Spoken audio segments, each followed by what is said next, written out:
दोस्तों, अगर आपको भी भारत और न्यूजीलैंड के बीच सबसे रोमांचक अंतिम गेंद तक खेला गया सांस रोक देने वाला पहला टी20 मुकाबला पसंद आया हो तो वीडियो को लाइक जरूर कीजिएगा।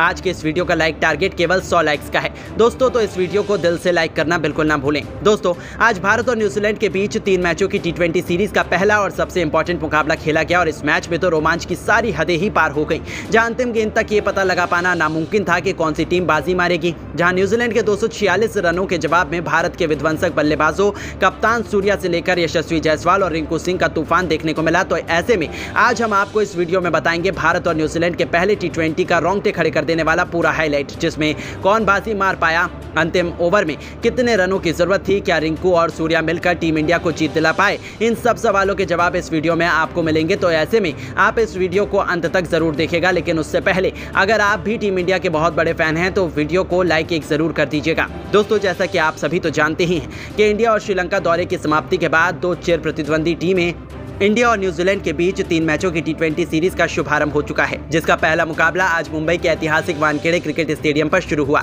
यह न्यूजीलैंड के कप्तान केन विलियमसन ने टॉस जीतकर पहले बल्लेबाजी करने का फैसला चुना और यहां जब कीवी टीम बल्लेबाजी करने के लिए उतरी तो हमेशा की तरह उनके लिए पारी की शुरुआत देवेन कन्वे के साथ रचिन रविंद्र की खतरनाक जोड़ी मैदान में आई, जहां दोनों बल्लेबाजों से उम्मीदें तो यही लग रही थी कि पहले विकेट के लिए बड़े साझेदारी देखने के लिए मिले। लेकिन दोस्तों, यहां पर कन्वे के रूप में पहला बड़ा झटका टीम को जसप्रीत बुमराह ने दे दिया, जहां अब पहला बड़ा झटका लग जाने के बाद फिर बल्लेबाजी करने के लिए उतरे खुद कप्तान केन विलियमसन। जहां वो रचिन रविंद्र के साथ मिलकर साझेदारी को आगे बढ़ा पाते, उससे पहले ही रविंद्र को 7वें ओवर की दूसरी गेंद पर रवि बिश्नोई ने बोल्ड कर दिया और यहां रचिन 20 रन बनाकर ही आउट हुए। अब ये 2 बड़े झटके लग जाने के बाद न्यूजीलैंड की टीम पूरी तरह से लड़खड़ा चुकी थी। ऐसा लग रहा था कि आज के मुकाबले में न्यूजीलैंड की टीम ज्यादा से ज्यादा भारत के आगे 120 या 100 रन ही बना पाएगी। अब यहां ग्लेन फिलिप्स और केन विलियमसन पर पूरा दारोमदार था अपनी टीम के लिए ज्यादा से ज्यादा रन बनाने का। लेकिन दोस्तों, भारतीय गेंदबाजों को कहां पता था कि ये दोनों बल्लेबाज मिलकर आज अपनी टीम की किस्मत चमकाने वाले हैं। जी हां दोस्तों,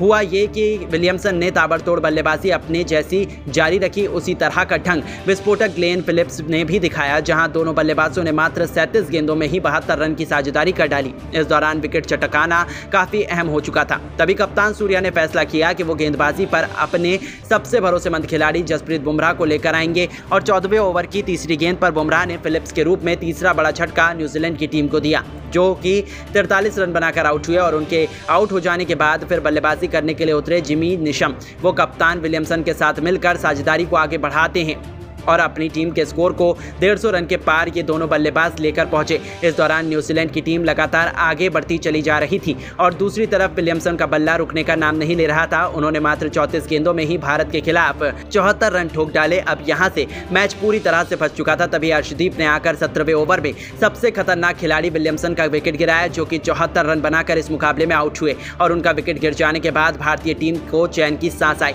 लेकिन जिमी निशम के साथ ही बल्लेबाजी के साथ मिलकर अपनी टीम को 200 के पार पहुंचा दिया। इस दौरान निशम ने जहां 53 रन बनाए और न्यूजीलैंड की टीम 20 ओवर में 6 विकेट के नुकसान पर भारत के खिलाफ 245 रन बनाने में कामयाब रही। और इस दौरान भारत के लिए सबसे ज्यादा 4 विकेट लेकर जसप्रीत बुमराह के नाम रहे, तो वहीं एक विकेट अर्शदीप सिंह और रवि बिश्नोई के नाम रहा। अब दोस्तों, बारी थी भारतीय बल्लेबाजों की इस मैदान पर कुछ कम चमत्कार कर दिखाने की। दोस्तों, टीम इंडिया को विस्फोटक शुरुआत दिलाने के लिए यशस्वी जायसवाल के साथ खतरनाक अभिषेक शर्मा की तूफानी जोड़ी मैदान में उतरी थी। ऐसा लगा था कि ये दोनों खिलाड़ी टीम इंडिया को ताबड़तोड़ शुरुआत दिलाएंगे, लेकिन अभिषेक शर्मा इस मुकाबले में एक बार फिर जल्दबाजी कर बैठे। वो गेंदबाज बोल्ट के बिछाए जाल में फंस और फील्डर को अपना आसान सा कैच देकर इस खिलाड़ी को पवेलियन लौटना पड़ा। हालांकि उन्होंने शुरुआत तो शानदार की थी, लेकिन फिर भी वो इस मैच में केवल 9 रन बनाकर पवेलियन लौट गए। अब दोस्तों, अभिषेक का विकेट गिर जाने के बाद भारतीय टीम काफी ज्यादा दबाव में आ चुकी थी। अब अभिषेक जब आउट हुए तो बल्लेबाजी के लिए उतरे खुद कप्तान सूर्या, जहां सूर्या और यशस्वी जायसवाल पर हर किसी की निगाहें थी कि ये दोनों बल्लेबाज दूसरे विकेट के लिए कितने रन जोड़ पाते हैं। इस दौरान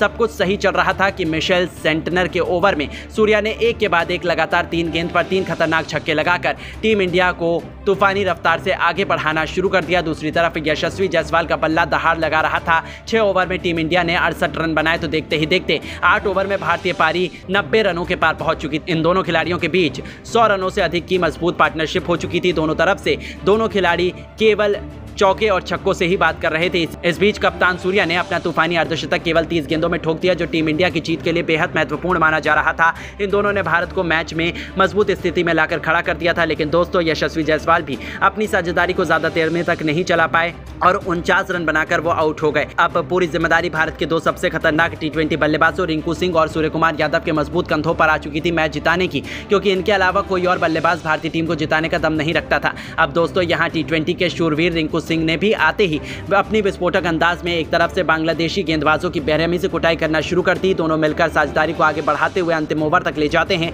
जहां सबसे ज्यादा खास बात तो ये है सूर्यकुमार यादव आज कमाल की लय में नजर आ रहे थे। उन्हें रोक पाना आज किसी भी गेंदबाज के बस की बात नहीं हो पा रही थी। यहां तक कि रिंकू भी दूसरी तरफ खड़े खड़े केवल उनकी खूबसूरत बैटिंग का आनंद ले रहे थे। उन्होंने सबसे पहले तो मात्र 30 गेंदों में अपना अर्धशतक पूरा कर लिया और अर्धशतक जड़ने के बाद वो अपने शतक की ओर बढ़ चले। अपने सामने आने वाले सभी गेंदबाजों के उन्होंने बेदर्दी से कुटाई की। इस दौरान अंतिम ओवर तक जब मैच पहुंचा तो भारत को मुकाबला जीतने के लिए 6 गेंदों में 21 रनों की दरकार थी। अब स्ट्राइक पर मौजूद रिंकू सिंह थे। न्यूजीलैंड की तरफ से अंतिम ओवर लेकर आए थे ट्रेड बोल्ट। अब यहां पहली गेंद पर ट्रेड बोल्ट ने यॉर्कर लेंथ पर डाली, जो कि रिंकू सिंह से पूरी तरह से मिस हो गई और कोई रन नहीं मिला। अगली गेंद पर रिंकू सिंह ने 2 रन भागे और फिर यहां से भारतीय टीम को 4 गेंदों में 19 रनों की दरकार थी। रिंकू अभी भी स्ट्राइक रेट पर मौजूद थे और दोस्तों रिंकू शॉट लगाने की कोशिश तो बहुत कर रहे थे, लेकिन उनके बल्ले पर गेंद टच ही नहीं हो रही थी, जिसके चलते यहां न्यूजीलैंड की टीम पूरी तरह से फुल फॉर्म में थी कि वो इस मुकाबले को जीतेंगे। लेकिन दोस्तों जैसे जैसे करके तीसरी गेंद को लेग साइड की तरफ खेलकर रिंकू ने 1 रन भाग लिया और अब स्ट्राइक पर आ गए हमारे सबसे बेस्ट अभी तक के फिनिशर खुद कप्तान सूर्या।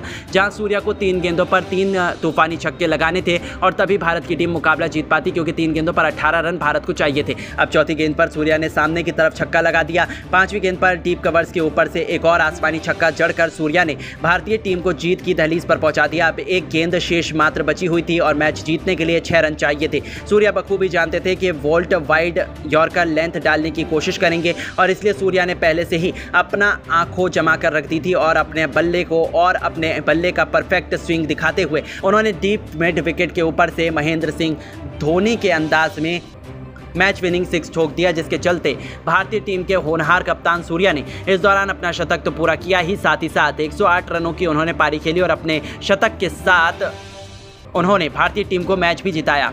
बाकी इस मुकाबले में रिंकू के बल्ले से 48 रन निकले। हालांकि दोस्तों हम आपको बता दें कि भारत और न्यूजीलैंड के बीच खेला गया ये पहला टी20 से ठीक पहले अभ्यास सत्र का मुकाबला था, जिसमें भारतीय टीम को जीत हुई। बाकी आप सभी की क्या राय है भारतीय टीम की ऐसी बल्लेबाजी और गेंदबाजी को देख लेने के बाद, और आप टीम इंडिया को 10 में से कितने नंबर देना चाहोगे? अपनी कीमती राय हमें कमेंट करके जरूर बताइएगा। और आपको क्या लगता है कि न्यूजीलैंड के खिलाफ पहले टी20 मैच में टीम इंडिया जीतेगी या नहीं? अपनी कीमती राय हमें नीचे कमेंट करके जरूर बताएं और ऐसी ही शानदार खबरों के लिए हमारे चैनल को जरूर सब्सक्राइब करें।